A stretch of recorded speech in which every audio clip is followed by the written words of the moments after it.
Dear student, अस्सलाम वालेकुम, welcome back. आज हम सब्जेक्टिव टाइप मॉडल पेपर का सॉल्व करेंगे। इसमें शॉर्ट क्वेश्चंस हैं, हम कोशिश करेंगे चॉइस से भी कुछ क्वेश्चन ऊपर कर लें। लेकिन इसमें बेहतर स्ट्रेटजी यही होती है कि आप इसमें से उन चैप्टर्स को के ऊपर ज़्यादा फोकस कर लें जो कि ज़्यादा आसान है, और उसमें ये करना होता है कि कोई भी पोर्शन आपने इसको स्किप नहीं करना। आपने जितने इससे, जैसे क्वेश्चन नंबर 2 है, इस तरह बाकी भी जितने पार्ट्स इसके बनते हैं उन सबको आपने सॉल्व करना है। अब इसमें जो पहला क्वेश्चन है उसमें उसने कहा है find to rational number between 2 and 3। 2 and 3 के दरमियान के जो है नंबर्स हमने फाइंड करने हैं। तो वेरी इजी क्वेश्चन है। तो सॉल्यूशन की तरफ आते हैं। इसमें हम देखते हैं हमारे पास 2 एंड 3। 2 एंड 3 को हम क्या करेंगे, ऐड अप कर लेंगे, 2 प्लस 3 कर लेंगे और डिवाइडेड बाय 2। 2 नंबर्स हैं, क्योंकि 2 नंबर्स हैं तो 2 से डिवाइड कर लेंगे, 5/2। और जो हमारे पास आंसर आ गया 2.5, राइट। अब 2.5 हमारे पास आंसर आ गया। अब एक नंबर आ गया, उसने कहा है कि आपने 2 रैशनल नंबर्स बताने हैं। अब इनमें से कोई भी ले सकते हैं आप, 3 भी और 2 भी, यानी इसमें से कोई नंबर चूज़ कर सकते हैं। अगेन उसको इसमें ऐड अप कर लेंगे। जैसे मिसाल के तौर पे हम 3 ले लेते हैं, 2.5 प्लस 3 डिवाइडेड बाय 2। तो ये हमारे पास 5.5 divided by 2। Use your calculator. और ये हमारे पास इस तरह हमारे पास आंसर आ जाता है 2.75। तो हमारे पास 2 नंबर आ गए, इनको ब्लॉक कर दें। ये वो 2 नंबर हैं जो इनके दरमियान में है। इसको एज इट इज़ लिख लें, या अगर तरतीब से लिखना चाहें तब भी ठीक है। जैसे हमारे पास बना 2, इस तरह 2.5, 2.75 एंड 3। तो ये हमारे पास इन नंबर के दरमियान ये नंबर आ गए। Okay, next question, next part में वो ये कहता है कि सिंप्लीफाई करें। ये हमारे पास कुछ फ्रैक्शंस दी हुई हैं, इसको हमने सिंप्लीफाई करके एक सिंगल फ्रैक्शंस के अंदर आता है, या कोई भी इसमें रैशनल नंबर आ जाता है, होल नंबर आ जाता है, तो हमने सॉल्व करके दिखाना है, राइट। तो इसको सॉल्व करते हैं। हमारे पास अब इसमें इसकी पावर नेगेटिव है, हम इसको रेसिप्रोकल कर लेंगे, तो ये 4/3 हो जाएगा और होल की पावर 2 बन जाएगी, ठीक है। इसी तरह इसमें देखें, ये हमारे पास इनकी पावर इनके ऊपर भी अलग की जा सकती है, या फिर हम मल्टीप्लाई करेंगे तो ये 9/4 हो जाएगा, रेसिप्रोकल हो जाएगा, ठीक है। होल की पावर इसकी भी 3 है, उसकी भी 3 की जा सकती है। अब इसी तरह यहाँ पे देखें, ये हमारे पास 16 है। अब 16/27। अब इसमें कोई ज़रूरी नहीं है कि हम इसको पावर्स में भी ला सकते हैं, और इसको इसी तरीके से भी हम हल कर सकते हैं, ठीक है। अब यहाँ से अगेन आप ये देखें, 2 की पावर 4 16 बन जाती है, और 3 की पावर 2 9 हो जाती है। इसी तरह ये 9 है, 3 टाइम्स हम लिख सकते हैं, 9 9 9 3 टाइम्स हम लिख सकते हैं। 4 को भी 3 टाइम्स हम लिख सकते हैं। यहाँ पे हमारे पास 16, यहाँ 27 आ गया, फाइन। ओके, इस अगेन मैं बता रहा हूँ कि इसको एक्सपोनेंशियल फॉर्म में करके भी सॉल्व किया जा सकता है, बट सम टाइम ये कॉम्प्लिकेटेड महसूस होता है। आप इस तरह सिंपल भी इसको हम कर सकते हैं। अब इसमें कटिंग कर लें, ये एक 9 इससे हमारे पास कैंसिल हो गया। ये 4 4 ज़ार 16 होते हैं, ये एक इसके साथ कैंसिल कर दिया। 4 1 ज़ार 4, 4 4 ज़ार, यहाँ पे इसको कटिंग कर लें। इसी तरह अब यहाँ 9 है, एक 9 यहाँ से कट हो सकता है, और इस तरह एक 3 इसके साथ कट किया जा सकता है।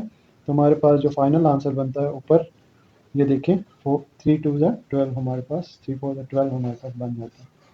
तो ये इसका आंसर होगा। ओके, थर्ड पार्ट में देखें, इसमें हमने वैल्यू ऑफ एक्स फाइंड करनी है लॉ के अंदर, राइट। इसमें लॉ की बेस 10 दी हुई है। तो इसको सॉल्व करने के लिए हम क्या करेंगे, देखें हमारे पास फार्मूला जो है, यू ऑलरेडी नो दैट, कि अगर लॉग की बेस हो और ये आपके पास इस तरह हो, तो हम ये बेस बनती है, ये पावर ऊपर आती है, और ये वाली वैल्यू उस साइड पे चली जाती है, ठीक है।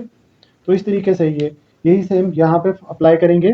बेस आपके पास 10 है और पावर -3 बनेगी, और इसी तरह ये वैल्यू उस साइड पे चली जाएगी, एक्स साइड पे आ जाएगा।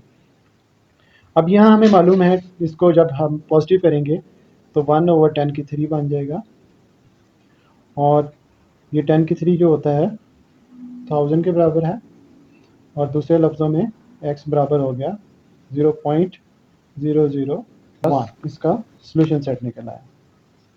ओके, इसमें हमने फाइंड कैरेक्टरिस्टिक्स ऑफ दी, इस नंबर की कैरेक्टरिस्टिक्स फाइंड करनी है। तो कैरेक्टरिस्टिक के लिए आपको मालूम है कि अगर हम इसको साइंटिफिक में कन्वर्ट करें तो ये आपका पॉइंट यहाँ पे डेसिमल पॉइंट इधर आता है, ठीक है। इसके दरमियान हमारे पास 5 डिजिट्स हैं, तो इसको हम लिख सकते हैं 4.9 multiply 10 to raise power 5, 1 2 3 4 5 digits हैं इसके दरमियान में। तो हम इसको इस तरीके से लिख सकते हैं। अब इस तरफ गया है तो हमारे पास -5 है। तो इसका करेक्टरिस्टिक्स आपका जो है वो जितनी पावर होती है ये वाला, वो आपकी करेक्टरिस्टिक कहलाती है। तो इसका मतलब है इसकी करेक्टरिस्टिक्स आपकी -5 है। पार्ट है जी राइट पावर सेट ऑफ, इस सेट का हमारे पास एक सेट दिया हुआ है, इनका हमने पावर सेट फाइंड करना है, ठीक है। पावर सेट जो होता है कंसिस्ट ऑफ सबसेट्स होता है, इसके ऑल सबसेट आपको बनाने होते हैं और उसके बाहर एक ब्रैकेट और इजाफी लगानी होती है जो कि पावर सेट की ब्रैकेट होती है। अब इसमें एक तो ये क्वेश्चन थोड़ा लेंथी इस हिसाब से नज़र आ रहा है। ये क्वेश्चन ऐसे भी हो सकता है, right the number of power sets in this sets. तो उसमें फिर आप जो है वो तो सिंपल आप फॉर्मूला लिख सकते हैं। एक्चुअली ये बनता है 2 की पावर n, राइट। तो अगर इसमें यहाँ से देखें पावर हमारे पास 2 की पावर यहाँ 4 मेंबर्स हैं और 2 की पावर 16 होती है, ठीक है। तो अगर तो वो नंबर ऑफ इसमें एलिमेंट्स या नंबर ऑफ सेट्स पूछता है कि कितने पावर सेट के अंदर होंगे या सबसेट कितने होंगे इसके, तो वो 16 टोटल बनते हैं। तो इस फार्मूले से हम हल कर सकते हैं। लेकिन अगर उसमें सिंपल उसने कहा कि राइट करें तो फिर हम राइट किस तरीके से करेंगे। सबसे पहले खाली सेट जो होता है वो सबसेट होता है ऑल सेट्स का, ठीक है। तो इसके बाद फिर हम 1 मेंबर्स जितने एक एक करके सारे लिखेंगे, फिर इसके साथ इसी को नेक्स्ट साथ जोड़ते जाएंगे और 2 मेंबर्स हम लिखते जाएंगे, हर एक के साथ तरतीब से करते जाएं, इसको इससे फिर इसको इससे फिर इसको इससे, इस तरतीब से आ जाएंगे, ठीक है। फिर इसी तरह आपने जब 2 मेंबर्स ख़त्म हो जाएंगे आपने रिवर्स नहीं लिखने, ये याद रखिएगा। जिस तरह प्लस माइनस है तो माइनस प्लस नहीं लिखा जा सकता, सेट नहीं बन सकता।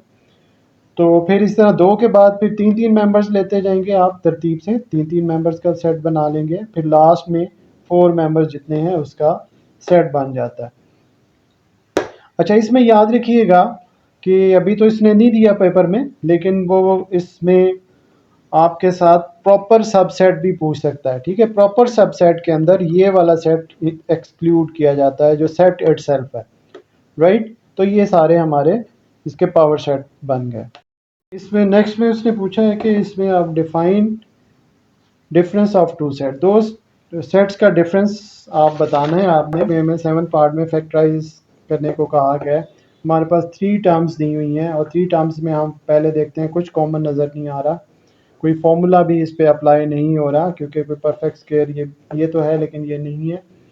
इसी तरह तो फिर हम क्या करें, इसको ब्रेक करेंगे, मिड ब्रेकिंग इसको कहते हैं, जिसमें हम इसके एक्चुअली इसको मल्टीप्लाई किया जाता है इसके साथ, इसके कोफिशिएंट के साथ, ठीक है। और जो हमारे पास बनती है वैल्यू उसका हम यहाँ पे फैक्टराइज इसको फैक्टर्स बना लेते हैं, ठीक है। अब हमने इसको 12 के किए तो हमारे पास 2 मल्टीप्लाई 2 मल्टीप्लाई 3 आया। अब हमारे पास वो नंबर जो हैं उनके प्लस माइनस करने से ये 1 आना चाहिए। तो अगर हम 2 नंबर्स यहाँ से ले लें, यहाँ से हमारे पास 4 आ जाता है और यहाँ से 3 आ जाता है, तो इनका डिफरेंस जो है वो 1 होता है, तो x बन जाता है। तो इसका मतलब हम इसको लिख सकते हैं x2 + 4x - 3x - 12। अब इनको हम अगर प्लस करते हैं इन दो वैल्यूज़ को तो आप देखते हैं ये x आ जाता है, ठीक है। इनको मल्टीप्लाई करते हैं तो बाहर वाली वैल्यू आ जाती है। तो अब इसमें से हम कॉमन ले लेते हैं, इन दोनों में से x कॉमन है, पीछे हमारे पास x + 4 बच गए। इन दोनों में से -3 कॉमन है, तो अगेन हमारे पास यहाँ से x + 4 बच गए। ये नंबर जो कॉमन होता है वो डिवाइड करता जाता होता है। तो यहाँ भी x कॉमन था, यहाँ x कॉमन लिया, x ने इसको डिवाइड किया, ये आ गया, अगेन अगले नंबर को डिवाइड किया, ये आ गया। तो इस तरह डिवाइड करने से आ जाते हैं। अब अगेन हम देखते हैं इन दोनों में हमारे पास कॉमन ये नज़र आ रहे हैं, ठीक है। तो हम इसको कॉमन ले लेते हैं। तो ये x प्लस 4 अगेन कॉमन, पीछे हमारे पास x और यहाँ से -3 बच गया। तो इस तरह ये कंप्लीट फैक्टराइज हो गया। इसको सॉल्व करना, इक्वेशन दी हुई है हमारे पास लीनियर इक्वेशन।